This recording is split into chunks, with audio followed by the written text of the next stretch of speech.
భారత రాజ్యాంగము, ప్రజాస్వామ్యము, రాజకీయ రిజర్వేషన్లు, ఎన్నికల కమిషన్ బాధ్యతలు అనే అంశంపైన మేడ్చల్ జిల్లా సదస్సు నిర్వహించడం జరిగినది. ఈ సదస్సులో అంబేద్కర్ యువజన సంఘం రాష్ట్ర అధ్యక్షులు మాట్లాడుతూ రిజర్వేషన్స్ అనేది రాజకీయ రిజర్వేషన్స్ అందరికీ ఉండాలని చెప్పారు. అదేవిధంగా ఇలా మెరిట్ అనే పదానికి విలువ లేకుండా పోయిందన్నారు. ఒక ఎస్సీకి మెరిట్ వస్తే ఆయనను ఎస్సీ కోటాలను వేస్తారు కానీ మెరిట్ కోటాలో వేయటం లేదు. ఇది హేయమైన చర్య, ఇది రాజ్యాంగ విరుద్ధం. ఇలాంటి వాటికి మనం ముందుండి కొట్లాడవలసిన అవసరం ఎంతైనా ఉందని అవిలయ్య మాట్లాడుతూ చెప్పారు. భారత రాజ్యాంగం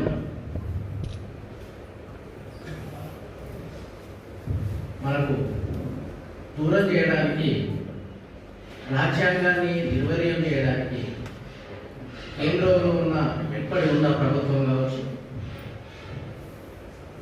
ఇప్పుడు రాష్ట్రాల్లో ఉన్న ప్రభుత్వాలు కావచ్చు, ఏది ఉన్నా రాజ్యాంగంలో ఉన్న రిజర్వేషన్స్ ఏవైతే ఉన్నాయో, రాజకీయ రిజర్వేషన్స్ ఏవైతే ఉన్నాయో ఎస్సీ ఎస్టీ, ఆ ఎస్సీ ఎస్టీలకు రాజకీయ రిజర్వేషన్స్ ఇచ్చే క్రమంలో ఎక్కడైతే రిజర్వేషన్ కాన్స్టిట్యున్సీ ఉంటుందో అక్కడ మాత్రమే పోటీ చేయడానికి అవకాశం ఇచ్చే పరిస్థితి ఉంది. మరి ఈ రిజర్వేషన్ ఎస్సీ ఎస్టీలకు రాజ్యాంగంలో కల్పించిన రిజర్వేషన్ల కొరకు మాత్రమే ఇచ్చింది, ఓకే. మరి బీసీల పరిస్థితి ఏంటి? ఎస్సీలు అయితే 15%, ఎస్టీలు అయితే 7% ఉన్న రాజకీయ రిజర్వేషన్లు ఏవైతే ఉన్నాయో వాళ్ళు అనుభవిస్తుంటే, మరి బీసీల పరిస్థితి? బీసీలందరూ కూడా ఎస్సీ ఎస్టీల కంటే జనాభాలో ఎక్కువ ఉన్నప్పటికీ రాజకీయ రంగంలో వాళ్ళ పాత్ర లేకపోవడం, ఆ పాత్ర కోసం కాంక్షీరామ్ గారు బీపీ సింగ్ ఉన్నప్పుడు మండల్ కమిషన్ అమలు చేయాలనే ఉద్యమం ఎట్లయితే మొదలుపెట్టాడో, ఇప్పుడు కూడా బీసీ మిత్రులందరూ కూడా ఎస్సీ మిత్రులందరినీ కలుపుకొని, ఎస్సీ సంఘాల్లో పనిచేసే నాయకులందరూ కలుపుకొని, బీసీ సంఘాల్లో ఉన్న పెద్ద పెద్ద నాయకులను కలుపుకొని రాజకీయ రిజర్వేషన్ కోసం పోరాటం ఎందుకు చేయకూడదు?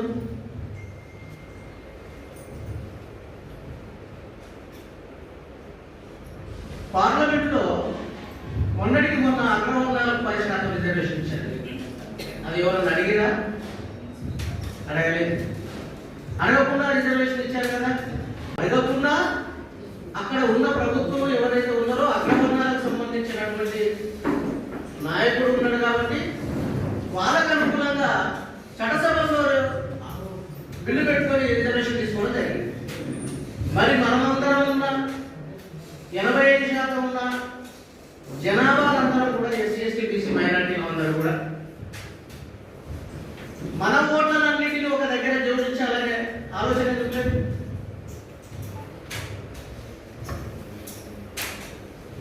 మనమందరం మన ఓట్లను ఒక దగ్గరనే చేస్తాము. ఎస్సీ ఎస్టీ బీసీల అందరికీ ఒక వేదిక ఉండాలా? ఆ వేదిక ద్వారా మన నాయకుడిని ఎన్నుకోవాలి. మన నాయకుడిని ఎన్నుకొని మన పాలనే రావాలి. బాబాసాహెబ్ అంబేద్కర్ ఆలోచన విధానం మీద నడిచే పరిపాలన కావాలి. మహాత్మా పూలే అటువంటి మానవాళులు చేసినటువంటి ఉద్యమం కావచ్చు, కారల్ మార్క్స్ రాసినటువంటి పెట్టుబడిదారు వ్యవస్థకు వ్యతిరేకంగా రాసినటువంటి సమానత్వం కావచ్చు. మరి ఇవన్నీ కావాలనుకుంటే మనం ఏం చేయాలా? నేను గ్రామాలలో ఇప్పటికీ 33 జిల్లాలు ఒక 4-5 సార్లు తిరిగి రావచ్చు. మన మిత్రుడు హైకోర్టు అడ్వకేట్ నిజామాబాద్కి వచ్చాడు. అక్కడ మహనీయుల ఆలోచనపై అవగాహన సమావేశంలో సదస్సులు పెట్టు. ఒక అంబేద్కర్ యువజన సంఘం ఆధ్వర్యంలో మహనీయుల ఆలోచన పైన అవగాహన సదస్సులు ఏర్పాటు చేయడం జరిగింది నిజామాబాద్ జిల్లాలో. అక్కడ ఎస్సీలు వచ్చారు, బీసీలను పిలిపించడం, మైనార్టీలను పిలిపించడం, అందరూ పిలిపించడం. ఆర్గనైజ్ చేసింది యువజన సంఘం. అంటే మనకు ఆలోచన ఉన్నప్పుడు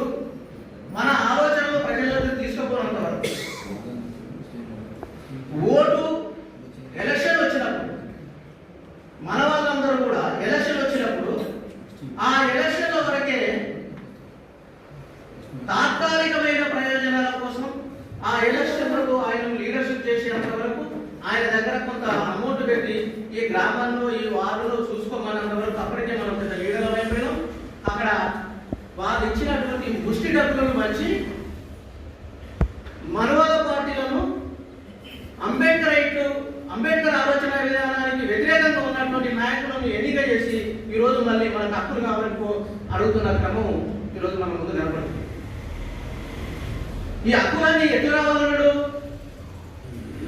పోరాటం కావాలి. పోరాటం ద్వారా మన హక్కులు సాధించుకోవాలన్నాడు బాబాసాహెబ్ అంబేద్కర్. మరి ఆ పోరాటం నీకు బ్యాలెట్ ద్వారా ఇచ్చింది కదా. నీ బ్యాలెట్ ఏదైతే ఉన్నదో నీవు ఎవరికి చూడకుండా ఒక రూమ్లోకి వెళ్ళి 4 దిక్కుల భర్త కట్టి కనబడకుండా నీ ఓటేసిరా అంటే, నీ మనసులో ఉన్న మంచి నాయకుడికి ఓటేసిరా అంటే రాత్రి మందు పోసిన ఆయన మర్చిపోతావు, తెల్లారి ప్రయత్నించిన ఆయన ఓటేసి. మనమందరం మేధావులు ఎందుకనుకుంటున్నామంటే మన దగ్గర ఎందుకు చర్చించుకోవాలి అంటే మనము జనాలను చైతన్యవంతులను చేయాలి. మన దానికి ఇప్పుడు వచ్చిందంతా లీడర్సే, వచ్చిందంతా లీడర్లే. ఇక్కడ ఎవరు కూడా మామూలు వ్యక్తులు ఎవరు లేరు. అందుకే అందరూ మేధావులు మాకంటే ఎక్కువగా ఆలోచించేవారు. మీరు తలుచుకుంటే 100 ఓట్లు వేయించగలుగుతారు. నీవు ఓటు మార్పు రాకుండా ఆ ఓటు ఇచ్చిన బాబాసాహెబ్ అంబేద్కర్ గురించి ఇప్పటి వరకు కూడా ఎవరు చెప్పట్లేదు. ఇప్పటి వరకు కూడా బాబాసాహెబ్ అంబేద్కర్ మనకు ఓటు ఇచ్చిందనే సంగతి ఏ ఒక్కరు కూడా ప్రజలకు చెప్పే పరిస్థితి లేదు. ఏంది పరిస్థితి? అందరం వేదాలమే కదా.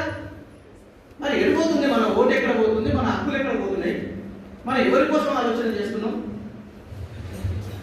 ప్రజాస్వామ్యం, ప్రజలందరూ సమానమే.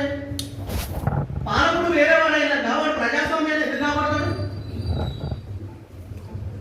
అధికారం వేరేవాడికి ఇచ్చిన తర్వాత ప్రజాస్వామ్యం కాపాడమైనా భారత రాజ్యాంగంలో అందరికి హక్కులు ఉన్నాయి, సమానమైనటువంటి హక్కులు ఉన్నాయి. మాకు సమానమైన హక్కు ఏమంటే ఎందుకిస్తాడే? మనోడు కానప్పుడు, పాలకుడు మనోడు కానప్పుడు సమానమైన హక్కులు మనకెట్టిస్తాడు? ఈ మన సార్ చెప్పినట్టు మేమైతే నేను అంబేద్కర్ యువజన సంఘంలో పనిచేస్తున్నా, మేము పార్టీలకు అతీతంగానే ఉంటాం ముందుగా. ఎందుకంటే అన్ని పార్టీలు, అన్ని రాజకీయ పార్టీలకు అతీతంగానే ఉంటాం. కానీ ఏ రాజకీయ పార్టీ ఎక్కడన్నా దళితుల పక్షాన ప్రజా వ్యతిరేకమైనటువంటి ఆలోచన వస్తే ఏమంటే వ్యతిరేకిస్తాం. నిన్నగాక మొన్న ఆయన పార్లమెంట్ లో మాట్లాడిందో లేదో అమిత్ షా ఎంబడే పిలుపునియడం జరిగింది. రాష్ట్ర వ్యాప్తంగా అన్ని జిల్లాల్లో నిరసన కార్యక్రమాలు కూడా యువజన సంఘం తరఫున చేయడం జరిగింది. మిత్రులారా, ఏదేమైనప్పటికీ భారత రాజ్యాంగాన్ని కాపాడుకోనంత వరకు, ఈ రోజు ఒక 3-4 మహిళా సోదరులు వచ్చారు. అది బాబాసాహెబ్ అంబేద్కర్ ఇచ్చినటువంటి సభ హక్కు ద్వారా మనం ఇక్కడ కూర్చొని మాట్లాడుతున్నాము, అందరం వింటున్నాం. రేపు భారతదేశంలో రాజ్యాంగాన్ని మార్చడానికి సిద్ధంగా ఉంది మనవాద పార్టీ. ఇది మన అందరికి దేశం కదా, తెలుసా లేదా? మనవాద పార్టీ భారత రాజ్యాంగాన్ని మార్చడానికి సిద్ధంగా ఉన్నది. మళ్ళీ అధికారం, 3వసారి అధికారం వచ్చిన మనమందరం భారతదేశంలో స్వతంత్ర పోరాటంలో చేసినప్పటి స్వతంత్ర సమరయోధులందరూ కూడా అప్పుడు కాంగ్రెస్ వాళ్ళు అయి ఉండొచ్చు, కమ్యూనిస్ట్ పార్టీలు అయి ఉండొచ్చు, ఉమ్మడి కమ్యూనిస్ట్ పార్టీ, ఇంకా మిగిలిన కమ్యూనిస్ట్ పార్టీల గురించి రాత్రి మాట్లాడేది. అయితే ఈ పార్టీలన్నీ కూడా ఇవాళ ఏ స్థాయిలో ఉన్నారు? కాంగ్రెస్ అధికారంలో వచ్చింది, పోరాటం చేసుకుంటే మన కమ్యూనిస్ట్ పార్టీలే ఉన్నాయి. అవి ప్రజాపక్షాలు అక్కడక్కడ ఉన్నా కూడా కొంత ప్రజాపక్షాన మాట్లాడుతున్న క్రమం కూడా కనబడుతుంది.